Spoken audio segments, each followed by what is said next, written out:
이 시간 오늘 우리에게 주시는 말씀은 히브리서 9장 1절부터 12절까지 말씀입니다. 신약성경 히브리서 9장 1절부터 12절까지 말씀이 되겠습니다. 첫 언약에도 섬기는 예법과 세상에 속한 성소가 있더라. 예비한 첫 장막이 있고 그 안에 등잔대와 상과 진설병이 있으니 이는 성소라 일컫고 또 둘째 휘장 뒤에 있는 장막을 지성소라 일컫나니 금향로와 사면을 금으로 싼 언약궤가 있고 그 안에 만나를 담은 금 항아리와 아론의 쌍난 지팡이와 언약의 돌판들이 있고 그 위에 속죄소를 덮는 영광의 그룹들이 있으니 이것들에 관하여는 이제 낱낱이 말할 수 없노라. 이 모든 것을 이같이 예비하였으니 제사장들이 항상 첫 장막에 들어가 섬기는 예식을 행하고 오직 둘째 장막은 대제사장이 홀로 1년에 한 번 들어가되 자기와 백성의 허물을 위하여 드리는 피 없이는 아니하나니 성령이 이로써 보이신 것은 첫 장막이 서 있을 동안에는 성소에 들어가는 길이 아직 나타나지 아니한 것이라. 이 장막은 현재까지의 비유니 이에 따라 드리는 예물과 제사는 섬기는 자를 그 양심상 온전하게 할 수 없나니 이런 것은 먹고 마시는 것과 여러 가지 씻는 것과 함께 육체의 예법일 뿐이며 개혁할 때까지 맡겨둔 것이니라. 그리스도께서는 장래의 좋은 일의 대제사장으로 오사 손으로 짓지 아니한 것 곧 이 창조에 속하지 아니한 더 크고 온전한 장막으로 말미암아 염소와 송아지의 피로 하지 아니하고 오직 자기의 피로 영원한 속죄를 이루사 단번에 성소에 들어가셨느니라. 아멘. 요즘 저희가 히브리서를 매일 성경을 통해 묵상하고 있습니다. 역시 우리 신앙의 주인공은 예수님이시다. 그것을 깨닫게 됩니다. 구약에서 드려지는 모든 제사와 또 그 모든 행위들이 예수 그리스도의 십자가 은혜를 중심으로 다 통합되어짐을 우리가 보게 됩니다. 예수님 한 분, 그분이 주신 십자가 구원의 공로, 이것이 얼마나 귀한지를 우리가 알게 됩니다. 특별히 구약시대의 성막이 예수 그리스도 안에서 다시 재해석되면서 하나님께 정말 나아가는 방법이 무엇인지 우리는 또한 깨닫게 됩니다. 특별히 오늘 본문, 과거 구약의 성막이 하나님을 섬기는 예법의 그림자였다고 얘기를 하지만 그것은 원래 모습이 아니라는 거죠. 그림자니까. 그런데 그 안에 담긴 하나님 섬기는 교훈과 원리는 분명하다는 것을 우리는 알 수 있습니다. 오늘 저는 두 가지로 함께 묵상하고 은혜를 나누고자 원합니다. 히브리서 9장 1절 다 같이 한번 볼까요? 히브리서 9장 1절부터 5절까지를 봅니다. 첫 언약에도 섬기는 예법과 세상에 속한 성소가 있더라. 예비한 첫 장막이고 그 안에 등잔대와 상과 진설병이 있으니 이는 성소라 일컫고 또 둘째 휘장 뒤에 있는 장막을 지성소라 일컫나니 금양로와 사면을 금으로 싼 언약궤가 있고 그 안에 만나와 담은 금 항아리와 아론의 쌍난 지팡이와 언약의 돌판들이 있다. 그죠? 이 성소와 지성소의 기물들이 있는데 성소의 기물들은 세 가지입니다. 등잔대와 떡상 그리고 금향로, 향을 올려드리는 세 가지의 기물이 있습니다. 그리고 휘장 안에 유일하게 존재하고 있는 성물이 있습니다. 바로 언약궤죠. 그죠? 제가 이걸 며칠 전에 묵상하면서 하나님께서 굉장히 귀한 깨달음을 주셨습니다. 성소와 지성소의 가장 큰 차이점이 뭘까? 등잔대는 뭘 상징할까요? 빛을 비추는, 등잔대가 있어야 들어가면 창문도 없는, 그죠? 천막 안에서 떡을 먹을 수가 있고 그 앞에 향을 피울 수가 있잖아요. 아무것도 안 보이는데 어떻게 그걸 할 수가 있습니까? 계시를 말하는 거거든요. 7개의 등, 완전한 하나님의 계시를 말하는 거예요. 기름으로 불을 밝힙니다. 성령의 역사를 상징합니다. 성령의 사역을 상징합니다. 성령 받은 자가 드디어 성소로 들어오게 되는 거예요. 성령 받은 자가 진짜 말씀을 먹게 되는 거예요. 성령 받은 자가 향으로 진짜 하나님 받으시는 영적인 기도를 올려드린다는 거예요. 그런데 성소에서 한계가 있습니다. 아직 하나님에게 완전히 나아가기 전 단계, 하나님께 나아가는 방법, 하나님께 나아가는 길, 아직 하나님의 임재까지는 가지 못했어요. 어디가 하나님의 임재죠? 휘장이 지난 다음에 법궤가 있는 그곳이 하나님의 얼굴을 뵙고 하나님을 대면하는 속죄소가 있는, 하나님을 만나는 지성소. 저는 두 가지로 구분을 해보았습니다. 성소에 하나님의 역사, 성령의 역사가 있고 말씀을 먹는 역사가 있고 기도가 올라가고 응답되는 역사가 있어요. 그러나 그것도 방법이다. 진짜 지성소에서 대상을 만납니다. 성소와 지성소의 가장 큰 차이점은 뭘까요? 예배의 방법이냐? 예배 대상이냐? 여러분, 저는 우리 두란노교회 예배가 예배의 방법에 그치는 성소 예배가 아니라 하나님을 직접 만나는 예배의 대상이 확실한 그러한 예배가 되시기를 주님의 이름으로 축원합니다. 그런 예배가 돼야 된다는 거예요. 아무리 성령을 받고 말씀을 깨닫고 기도가 올라가도 아직 방법에 머물러 있다면, 아직 대상을 확실히 만나지 못했다면 성소의 예배에 머물러 있다는 겁니다. 근데 참 아이러니하게도요, 이 성소의 예배까지 들어가지 못한 사람들이 대부분이에요. 대부분 어디까지 가 있을까요? 믿노라 하고 예수님을 구원의 은혜로 나의 개인의 구주로 영접한 사람들은 일단 성막들에 들어갔어요. 성막들에서 양을 잡고 피를 흘리죠, 그죠? 숫송아를 잡고 피를 흘리고 제단에 피를 뿌립니다. 예수의 십자가 구원의 공로를 경험한 겁니다. 근데 거기까지예요. 성소에 들어가지도 못하고 나는 구원받았어, 거기에 멈춰져 있는 상태, 늘 회개만 하는 상태, 그게 성막들이에요. 그런데 성령을 받고 하나님 말씀이 깨달아지고 하나님 앞에 기도가 올라가고 뭔가 하나님께 가까이 나아가는 듯한 느낌을 받고 내 영이 자라고 있는 단계는 성소의 예배입니다. 저는 우리 두란노교회 모든 성도님들이 성소 예배까지는 들어오고 있는 것 같아요. 근데 여기서 끝날 것이 아니라 휘장 뒤에 언약궤가 있는 지성소까지 들어가야 된다는 거죠. 예배의 대상이 확실하게 만나지는 여러분 되시기 바랍니다. 성소의 예배로 끝나고 만족하면 안 된다는 거예요. 주일 예배 가운데 성령을 받고 눈물도 흘리고 말씀도 무슨 말인지 깨달았어요. 그리고 기도가 뭔가 응답되는 느낌도 있어요. 그런데 그것으로 만족하고 집에 돌아간다면 성소의 예배까지, 저는 우리 모두가 지성소 안에까지 들어가 두렵고 떨림으로 주님을 대면하고 만나고 인격적으로 주님을 겨냥하는 시간들이 되었으면 좋겠습니다. 첫 번째는 예배의 방법인가 대상인가? 한번 따라합시다. 예배의 방법인가 대상인가? 여러분 어디에 더 치중되어 있어요? 분명히 둘 중에 하나에 더 치중되어 있어요. 아직도 방법에 더 많이 의존하고 있는 사람들, 아직도 방법에 더 많이 마음이 가는 사람들, 아직도 방법에 생각이 매여 있는 사람들, 예배 때 보다 더 좋은 찬양, 사실은 예배 드리는 자들보다 저처럼 우리 찬양팀처럼 예배를 인도하는 자들이 여기에 마음을 더 많이 뺏기는 것 같아요. 예배를 섬기는 자리에 있는데 보다 더 좋은 찬양, 보다 더 감동적인 예배, 보다 더 마음 가운데 자극과 변화가 있는 설교, 자꾸만 하나님의 대상이라는 것을 잊어버리고 방법에 속을 때가 얼마나 많은지 몰라요. 여러분 어떻습니까? 여러분은 방법이 더 치중됩니까? 아니면 대상이 더 치중됩니까? 오직 하나님 한 분만을 바라보는 예배가 돼야 됩니다. 교회의 기능을 한두 가지로 얘기하기는 어렵지만 일반적으로 5가지로 크게 교회의 기능을 분류합니다. 예배, 선교, 교육, 섬김과 나눔, 마지막으로 코이노니아, 교제. 5가지. 전도는 섬김과 나눔과 코이노니아에 같이 들어가는 거죠. 분류된 항목을 딱 보다 보면요, 선교, 교육, 섬김과 나눔, 코이노니아의 대상은 다 사람입니다. 그죠? 누구를 섬겨요 우리가? 구제, 하나님 구제하진 않잖아요. 누구를 구제합니까? 누구를 선교합니까? 사람이거든요. 그런데 예배는 그 대상이 하나님이에요.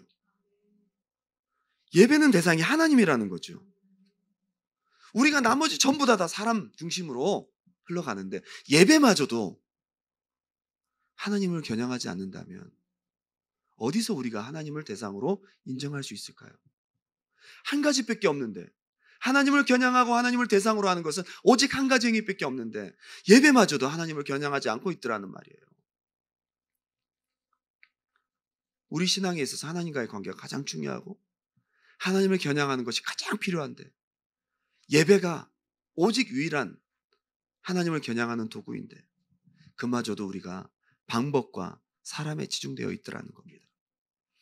예배를 드릴 때 하나님을 생각하고 하나님께 영광 돌리는 예배를 드려야 하는데 최근의 경향을 보면 예배의 대상이 사람으로 많이 바뀌어 있는 것 같습니다. 예배를 인도하는 자의 입장은 어떻게 사람들을 기분 좋게 하고 어떻게 편리한 주차시설과 예배의 사운드, 감동을 주고 어떻게 좋은 자극을 줄지를 고민합니다. 어떻게 하면 사람들의 관심을 끌어모을 것인가에 치중. 이게 사람에게 있는 예배의 방법에 머물러 있는 우리의 모습입니다. 예배를 드리는 자의 입장은 어떻게 내가 더 감동을 받고 어떤 말씀으로 더 은혜를 받고 어떻게 내 문제를 해결하고 어떻게 하나님 안에서 내가 내 마음 답답한 마음을 좀 풀어낼까 예배를 통해서. 역시 하나님이 대상이 아닌 겁니다. 예배 인도자의 입장은 사람들, 예배자의 입장은 자기 자신. 어쩌다가 친구를 데려왔습니다. 가족을 데려왔습니다. 그 사람한테 마음 뺏겨서 하나님 겨냥하지 않습니다. 은혜를 받고 있나? 은혜 못 받으면 어떡하지? 예배를 드리면서 하나님이 어떻게 생각하시고 하나님이 나를 어떻게 바라보시고 어떻게 예배를 받으시는지에 대한 관심과 마음을 온전히 쏟아야 된다는 겁니다. 오늘 본문에서 등장한 성소와 지성소의 모형, 그림을 한번 잠깐 볼까요? 예. 자, 이제 왼쪽에서부터 오른쪽에서 들어가죠. 뜰에서 번제단에서 피를 흘리고 그릴에다가 태워 올리잖아요. 첫 번째가 그릴. 묻은 피와 그 다음에 재를 어디다 씻습니까? 그냥 들어갈 수 없죠. 깨끗하게 씻어야 되죠. 물두멍, 큰 노수로 만든 세숫대야 같은 거.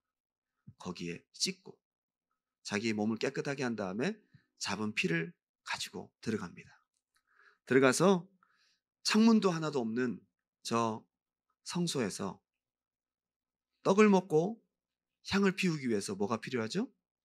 유일한 빛인 등잔대. 등잔대. 저걸 통해 떡을 먹고 향을 피웁니다. 여러분, 저기 선이 그어져 있는 지성소 휘장전까지 전부 하나님께 나아가는 방법 과정일 뿐이에요. 진짜 예배와 진짜 하나님을 만나고 진짜 하나님의 음성을 듣고 진짜 하나님을 섬기는 곳은 어디일까요? 지성소예요. 과정에 머물러 있지 말기 바랍니다. 하나님을 만나는 여러분 되시기 바랍니다. 지성소에는 한 가지밖에 없어요. 다른 기물이 들어갈 수 없어요. 하나님이 임재하시는 언약궤 하나밖에 없어요. 이건 하나님의 의도예요. 지성소 안에 여러 개가 있으면 시선 뺏기는 거예요. 지성소 안에 하나밖에 없어요. 하나님이 임재하시는 속죄소밖에 없어요. 언약궤밖에 없어요. 하나밖에 없어요. 지성소의 예배는 다른 어떤 것도 없어요. 하나님 한 분만 계신 것입니다. 100% 하나님이에요. 지성소의 예배입니다.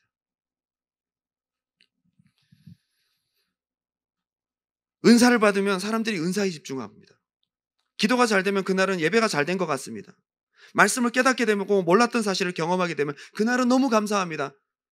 그런데 주신 이가, 예배를 받으시는 이가 연상되지 않고 집중되지 않았다면 그날 여러분들의 예배는 성소의 예배에 머물러 있는 것입니다.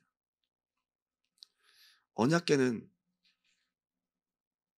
그 안에 말씀이 있고요. 아론의 쌍난지팡이가 있고 향로에 담겨있는 만나가 있습니다. 아론의 쌍난지팡이도 언약이고요. 그죠? 그리고 두 개의 돌판도 언약이고요. 만나를 담았는데 만나는 무엇입니까? 우리 생명의 양식 말씀이에요. 근데 위에 천사들이 있어요. 근데 천사도 집중의 대상이 아니래요. 오늘 우리가 읽은 본문을 보게 되면요, 그 위에 천사가 있으니, 그룹들이 있으니 이것들에 관하여는 이제 낱낱이 말할 수 없노라. 천사도 집중의 대상이 아니라는 거예요. 많은 것들이 있지만 한 가지만 일컫고 있습니다. 누굽니까? 하나님. 천사도 아니고 철저히 대상이신, 예배의 대상이신 하나님께 초점이 맞춰져 있습니다. 지성소의 예배는 하나님만 바라보고 하나님의 임재 안에서, 때론 나 자신도 하나님 안에서 잊어버리고 우리의 모든 문제와 분주함과 우리의 자아가, 우리의 고민들이 다 내려지고 오직 하나님과 1대1에 되면 그것이 지성소의 예배인 줄 믿습니다. 저도 적용을 하다 보면요, 오늘 누가 왔고 안 왔고 앞에서 보면 다 보이거든요. 몇 명 되지도 않으니까. 오늘 누가 안 왔구나. 오늘 오신의 자매님이 안 오셨구나.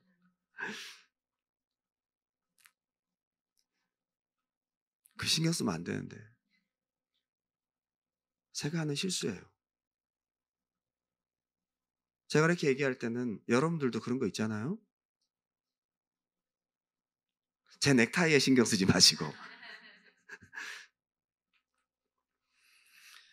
누가 찬양하고 안 하고, 누가 은혜 받고 안 받고, 오늘 자리가 어떻고, 오늘 예배 시간이 길고 짧고, 오늘 찬양과 음향이 좋았고 감동적이고, 오늘 기도가 뜨거웠고, 아니에요. 하나님. 이게 되게 쉬운 것 같은데 너무 어려워요. 우리의 마음을 온전히 하나님께 드리는 것이 너무 어렵다 이 말이에요.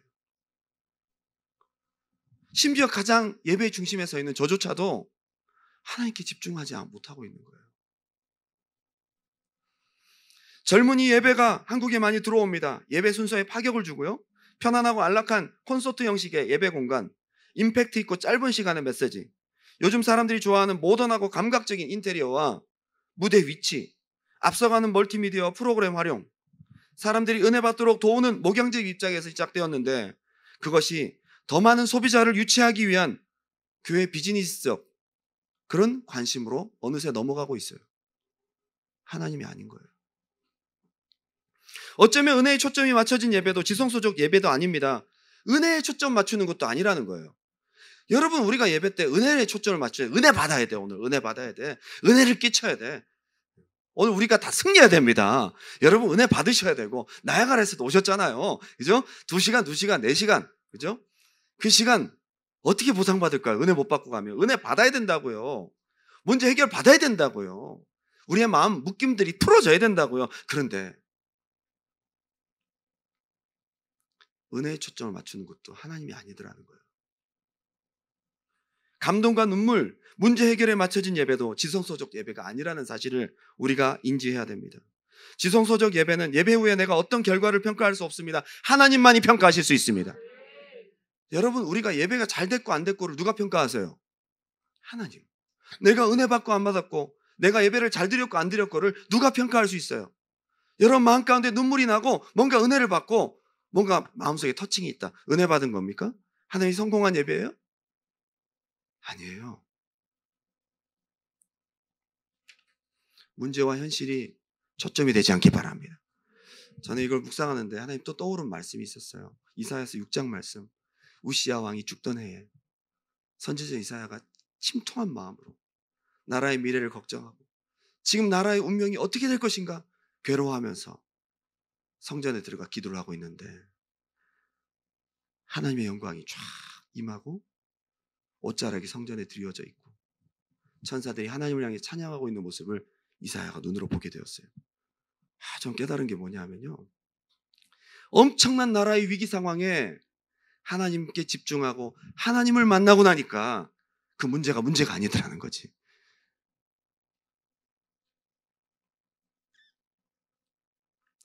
저는 요즘 저 또한 예배적인 고민이 있습니다. 솔직하게 제가 말씀드릴게요. 저 또한 예배적인 고민이 있어요.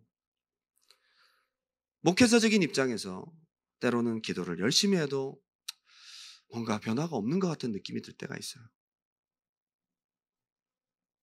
마음을 다하고 몸부림치며 말씀을 준비해서 때로는 목이 터져라 전에도 돌아오는 은혜로운 성도들의 메아리가 없다고 느껴질 때가 있어요.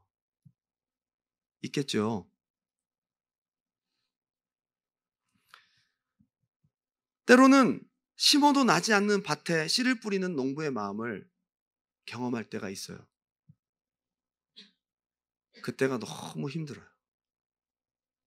몸이 힘들고 바쁜 거 다 괜찮아요. 씨를 뿌려서 열매가 나는 기쁨, 사랑하는 사람을 위해서 요리를 하고 하나님의 말씀을 준비해서 전하는 그 준비의 과정이 참 은혜롭고 기쁘고 행복한 시간들인데 요즘 약간 회의가 찾아오고 있어요. 그 시간들이 막 즐겁지가 않아요.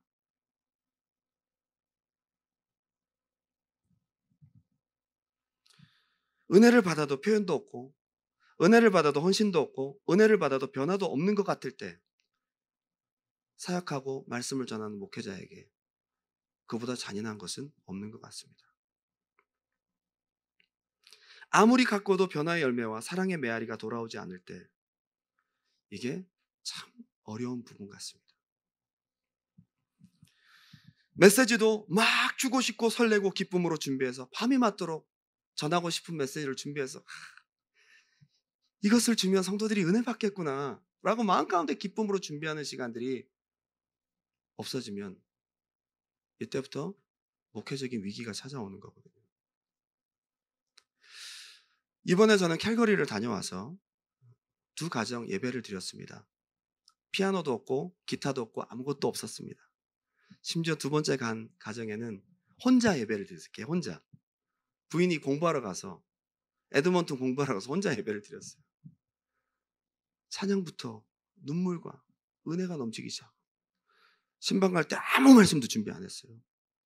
하나님 믿고 원고도 준비 안 했어요. 하나님 의지하고. 놀라운 것은 우리 셋 다 하나님만 겨냥하니까 거기 하나님 오시더라고요.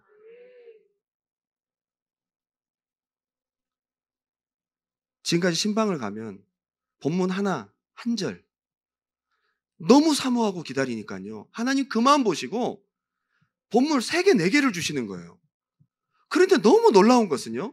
자기 부인한테 하지 않았던, 부인한테도 말하지 않았던 2개의 본문을 제가 그걸 뽑아서 3개의 본문 다 자기가 세 가지 기도점을 하고 있었던 본문이었더라고요. 저도 너무 소름 끼쳤어요. 사람이 많고 적고를 떠나서 우리가 마음 모아 다른 것에 집중하지 않고 하나님을 사모하고 하나님을 겨냥하고 하나님께 집중할 때에 장소에 상관없이 그곳 예배가 지성서적 예배가 되더라. 지성서의 예배는요, 이렇게 준비할 필요도 없어요. 하나님이 말씀하세요. 하나님이 주시는 거예요. 저는 그렇게 예언적이고 계시적으로 예언적으로 말씀을 전해본 적이 너무 오랜만인 거죠. 처음 우리 두란노 교회가 저희 집에서 시작할 때 그때 그랬어요. 하나님이 계셨어요. 우리 모두가 약속이나 한 듯 아무것도 없기 때문에 오히려 봐도 볼 것도 없어. 저희 작은 방에 뭐가 있겠어요. 그래서 하나님만 바라보고 예배했어요. 이제 우리 교회가 1부와 2부로 나뉘어지고 음향도 갖춰지고 찬양팀도 세워지고 다 있는데 어쩌면 하나님에게서 시선이 다른 곳으로 조금씩 빼앗기고 있지 않나. 시간이 지날수록 하나님에게서 다른 곳으로 자꾸만 빼앗기고 있지 않나. 조금 마음이 아픕니다. 저는 돌아오지 않는 메아리가 없다는 생각에 고민을 하면서 어쩌면 부서지지 않는 이기적 바운더리가 부서질 수 있을까? 철저하게 나를 위해 예수 믿고 나를 위해 봉사하고 나를 위해 기도하고 나를 위해 은혜 받고 나를 위해 집 사고 나를 위해 차 사고 나를 위해 돈 벌고 나를 위해 일하고 나를 위해 영주권 받고 그 다음은 그렇게 잘 되길 바라고 그렇게 잘 되게 해달라고 기도 부탁하고 기도하는데 잘 된 다음에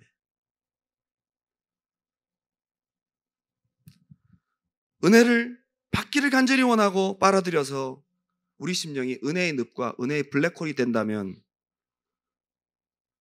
하나님을 대상으로 예배를 올려드리지 못한다면 우리는 성소에서 영원히 머무르게 될 겁니다. 물과 피를 다 남김없이 쏟아주신 예수님, 하나뿐인 독생성자도 아낌없이 우리에게 주신 하나님, 그분이 대상인데 그분께 드리는 예배가 무너지지 않는 나의 자아와 철저히 자기중심적인 예배가 은혜 위주의 초점의 예배가 올라간다면 과연 그것이 하나님과 코드가 맞을까 생각을 하게 됩니다. 그러면서 저 또한 이것이 하나님을 대상으로 하지 않고 있는 고민이었음을 또 발견하게 되는 거예요. 맞아. 나도 어느새 예배자가 되기보다는 설교자가 되어 있고 하나님을 예배하는 사람이 되기보다는 예배 인도자가 되어 있고 나도 어느새 하나님이 전하라고 하는 메시지와 하나님 중심의 설교자가 아니라 사람들의 반응을 보고 사람들 중심의 메시지, 사람들이 좋아하는 메시지를 전하려고 좀 더 자극적이고 좀 더 재밌는 예화를 통해 성도들의 마음을 와닿게 만드는 전달 방법에 치중하고 있지 않았나. 김경진 목사님 저한테 늘 하시는 말씀이 뭐냐면요, 이 목사 설교 아무리 해봐야 성도들 변화 안 돼. 사람은 안 변해. 그 얘기 들으면 진짜 마음이 너무 괴로운 거죠. 안 변하는데 왜 설교를 합니까? 변하려고 하는 거죠. 그죠? 여러분, 희망 좀 버리고 싶지 않은데 저는 변화될 줄 믿습니다. 목회를 하다 보니까 이해는 돼요. 저조차도 사람이 바뀐다는 게 참 어렵구나. 저와 우리 모두가 지성소적 예배를 드려야 될 줄 믿습니다. 저도 여러분 모두도 사람이 아니라, 은혜가 아니라, 여러분의 문제가 아니라, 여러분의 생각이 아니라, 여러분의 방법이 아니라, 여러분의 답답함이 아니라, 여러분의 비전과 성공과 뭔가 앞으로의 플랜이 아니라 하나님이 되시기 바랍니다. 그렇게 될 때 여러분 상황과 현실과 여러분 문제와 상관없이, 여러분 기분과 상태와 상관없이 하나님만 위하는 예배, 하나님만 겨냥하는 예배가 될 줄 믿습니다. 할렐루야. 두 번째는 예배의 대상을 더욱 분명히 하기 위해서 우리는 어떻게 해야 될 것이냐. 예배의 대상 한번 따라 합시다. 오직 예수의 피를 힘입어. 히브리서 9장 6절 7절을 보면요, 이렇습니다. 이 모든 것을 이같이 예배하였으니 제사장들이 항상 첫 장막에 들어가 섬기는 예식을 행하고 오직 둘째 장막은 대제사장이 홀로 1년에 한 번 들어가되 자기와 백성의 허물을 위하여 드리는 피 없이는 아니하나니. 피가 중요한 거예요. 피가 거룩하지 않고 진실된 제사 하나님이 받지 않으시고요, 피가 거룩하지 않고 하나님 받지 않는 그런 예배는 지성소에 들어갈 수도 없고, 들어가자마자 피를 들고 들어간 제사장이 현장에서 죽게 됩니다. 하나님 가까이 갈 수가 없는 거죠. 지성소로 들어가려면 어떻게 해야 되죠? 피가 거룩해야 된다. 피. 그래서 우리가 찬양 가사에도 있잖아요. 주의 보좌로 나아갈 때에 어떻게 나가야 할까? 나를 구원한 주의 십자가, 그것을 믿으며 가네. 자격 없는 내 힘이 아닌 오직 예수님의 보혈로, 자격 없는 내 힘이 아닌 오직 예수님의 보혈로, 예수의 십자가 보혈을 뜨겁게 끌어안고 들어가는 여러분 되시기 바랍니다. 11절 보니까 이렇습니다. 그리스도께서는 장래 좋은 일의 대제사장으로서 오사 손으로 짓지 아니한 것 곧 이 창조에 속하지 아니한 더 크고 온전한 장막으로 말미암아 염소와 송아지의 피로 하지 아니하고 오직 자기의 피로 영원한 속죄를 이루사 단번에 성소에 들어가셨느니라. 이 피가 얼마나 거룩하면 예수님도 자기 피로 들어가셨대요. 하나님의 아들이신 예수님도 자기 피로 들어가셨대요. 여러분, 피가 정결하지 못하고 이 피의 제사를 하나님 받지 않으면 성소에 들어가지 못한, 지성소에 들어가지 못하는데, 이 피는 하나님 자신의 피예요. 이 피는 하나님이 절대로 거절하실 수도 없고 받지 못하실 수도 없는 피. 예수의 피를 확실히 믿고 나아갈 수 있는 이 피를 아는 지식이 있기 바랍니다. 우리가 예수의 십자가 은혜를 안다고 하지만, 그 피의 공로를 안다고 하지만 아직 성소에 머물러 있다면 다는 모르고 있는 거예요. 그 피의 위대함을 깨닫고, 그 피의 거룩함을 깨닫고, 그 피의 능력을 깨달고, 그것을 알면 알수록 더 깊이 하나님께로 들어가고 싶은 마음과 담대함이 생긴다는 거예요.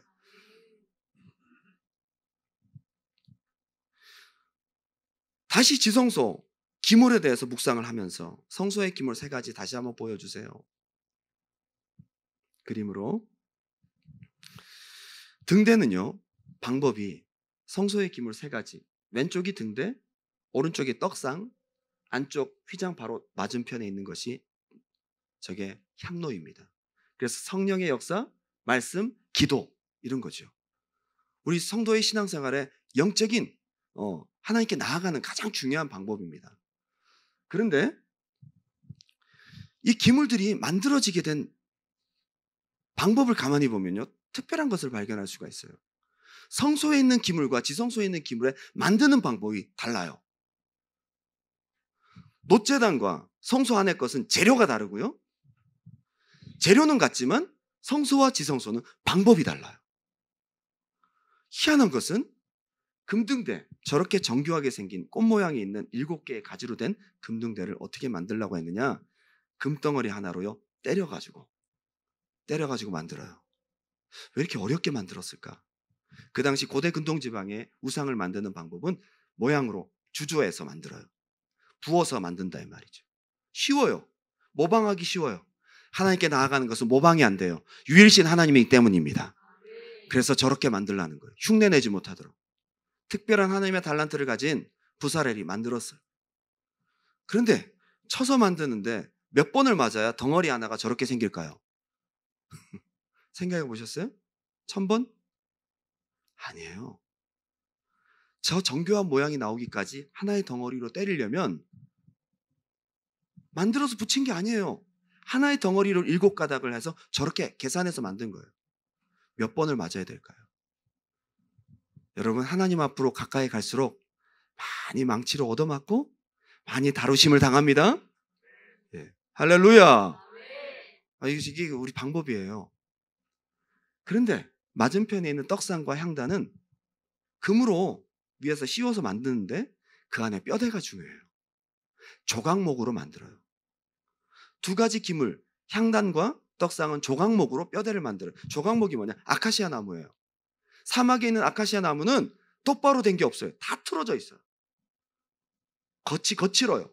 가시가 나 있어요. 껍질 다 벗겨야 되고요. 그걸 물에 넣어서 씻어야 되고요.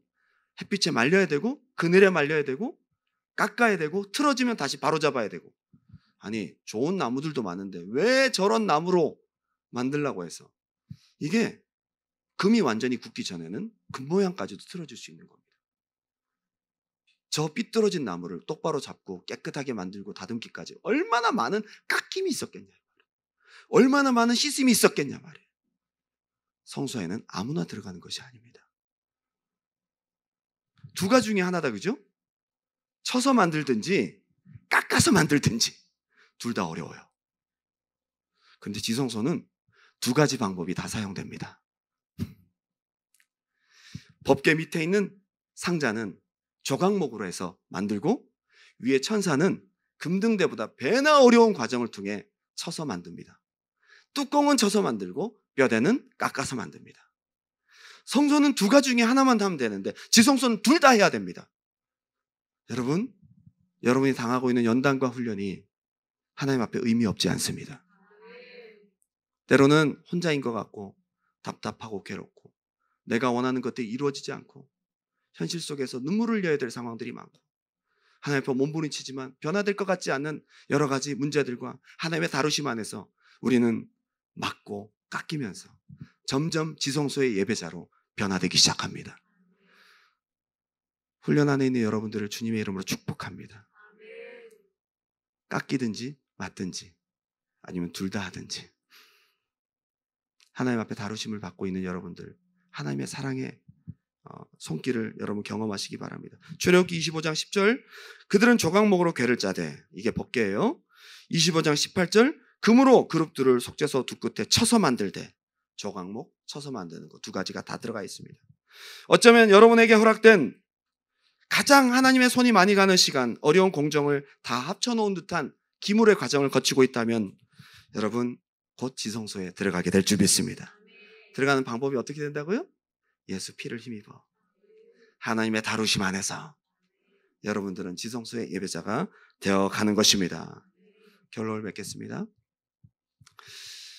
뉴욕에 브루클린 타버너클 교회가 있습니다. 미국 동부 지역에서 여행하는 크리스찬이라면 한 번쯤은 다 둘러보고 싶은 아주 큰 교회입니다.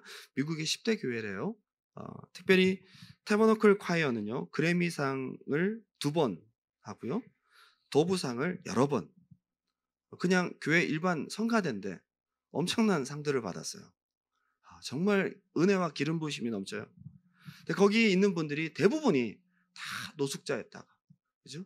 대부분이 병들게 된 자였다가, 약물 중독자였다가 변화되어서 성가대를 서게 되면서 눈물을 흘리며 하나님을 찬양합니다. 다 노래를 그렇게 잘하는 건 아닌데 합쳐놓으니까 너무 은혜로운 찬양이 올라가니까 그런 영예까지 안았습니다. 그곳은 수많은 불치병자들과 노숙자들과 마약, 알코올 중독자들이 있습니다. 그런데 그분이 20명이 되는 성도들과 함께 개척을 해서 1971년에 시작을 했는데 지금 10,000명이 넘는 교회가 되었습니다. 그런데 그분이 간증을 하시면서 지금 있는 교회가 있기 전 렌트 상태 때 부활절 예배를 드리고 있을 때 자기 목회에 큰 위기가 한번 찾아왔다고 간증을 하시더라고요. 부활절 3부 예배를 마치고 칸타타도 다 마치고 성도들이 통성기도하고 있는데 자기가 너무 지쳐서 강대상 밑에 있는 계단이 하나가 있는데 거기 앉아서 성도들의 기도하는 모습을 바라보고 있었습니다. 너무너무 지쳐 있었습니다. 그런데 앞에서 5번째 줄에 한 정말 너무 지저분해 보이는 노숙자 한 분이 거기 앉아서 모자를 쓰고 자기를 계속 보고 있는 거예요. 그런데 그 남자에게 자꾸만 눈이 가는데 목사님 저 질문 있어요. 목사님 저 좀 만나주세요라는 강렬한 눈빛을 보내고 있더라는 거죠. 그래서 그에게 손짓해서 나오라고 했어요. 사람들은 기도하고 있고 한 6피트 정도 다가오니까 냄새가 그분 표현으로는 이래요. 똥과 오줌과 땀과 이 모든 것들을 섞어서 은은한 불에다가 다 구우면 올라오는 냄새가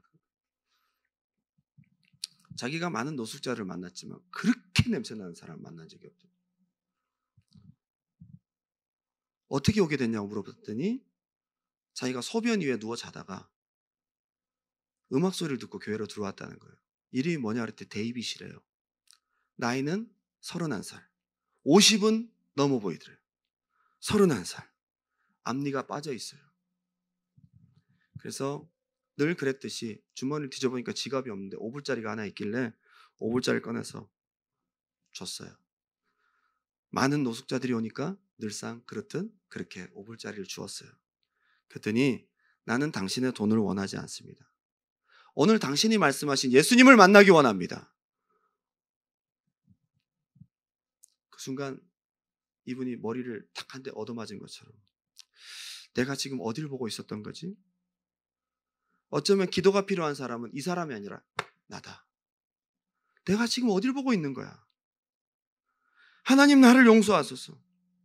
하나님을 예배하는 시간, 하나님께 집중해야 되는 시간에 내가 어느 순간 사람을 보고 이 사람을 외모로 판단하고 돈 몇 푼 줘서 쫓아내려고 하는 싸구려 설교자가 되었습니다. 용서하여 주시옵소서. 그러면서 그 자리에 서서 울기 시작합니다. 하나님 도와주세요. 하나님 도와주세요. 그때 하나님으로부터 감당할 수 없는 사랑이 마음속에 쫙 밀려들면서 울기 시작합니다. 데이빗이 그걸 보고 있다가 가까이 나와서 냄새나는 몸으로 안깁니다. 둘 다 하나님 앞에서 끌어안고 울기 시작합니다. 울며 한참을 흔들며 기도하기 시작합니다. 하나님이 필요한 설교자 또는 하나님이 필요한 노숙자 누가 더 하나님이 필요할까 생각하면서 기도합니다. 그때 하나님이 신발라 목사님에게 말씀하시는 거예요. 너 이 냄새를 이해하니? 네가 이 냄새를 사랑하지 않는다면 내가 너를 다시는 사용하지 않을 거야. 왜냐하면 온 세상에 내게 이런 냄새를 사람들이 풍기고 있기 때문이야. 코를 찌르는 더러운 모든 인류의 죄악의 냄새가 날마다 올라오고 있다는 거예요. 그래서 내가 이 하나뿐인 아들을 보내어 죽게 했단다.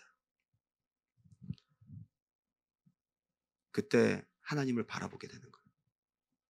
노숙자의 냄새가 아니라 외모가 아니라 온전히 하나님을 바라보고 그 예배가 지성소 예배인 줄 믿습니다. 근데 놀라운 것은 자기 체험이래요. 여러분 믿거나 말거나 그러시다. 그 순간 그 노숙자의 더러운 냄새가 아름다운 여자의 향수 냄새로 싹 바뀌더라고요. 자기가 분명히 그것을 경험했다고 얘기를 합니다. 거기서 둘 다 한참을 울고 그리스도를 영접하고 그 사람이 데이빗이 교회 직원이 돼요. 그리고 그해 성탄절을 함께 보내게 됩니다. 그리고 그가 성탄절에 준 선물이 뭐냐? 싸구려 손수건을 테이프에 말아서 선물을 주었어요. 그 누가 준 자동차보다 그 누가 준 선물보다 너무 귀한 선물로 자기는 아직도 가지고 있다. 하나님의 일을 한다고 하면서 지쳐있던 그가 여기서 회복됩니다. 지성소 예배입니다. 어디서 회복된지 아세요? 어디서 우리가 영이 살아난지 아세요? 지성소의 예배입니다. 우리가 어디에 집중합니까? 저는 오늘 이거 보면서 되게 많이 회개했어요. 내가 사람을 외모로 판단하고 때론 나도 목회적인 입장에서 예배 인도자의 입장에서 예배를 바라보고 있었구나. 주님 용서하여 주시옵소서. 저는 우리 두란노교회 모두가 방법이 아닌, 그냥 하나의 행위가 아닌, 사람이 아닌, 여러분 문제가 아닌, 은혜가 아닌 하나님께 집중하는 예배가 되었으면 좋겠습니다. 거기서 하나님의 음성을 듣습니다. 거기서 하나님의 임재를 경험합니다. 진짜 그리스도의 사랑을 경험합니다. 거기서 우리가 변화됩니다. 할렐루야.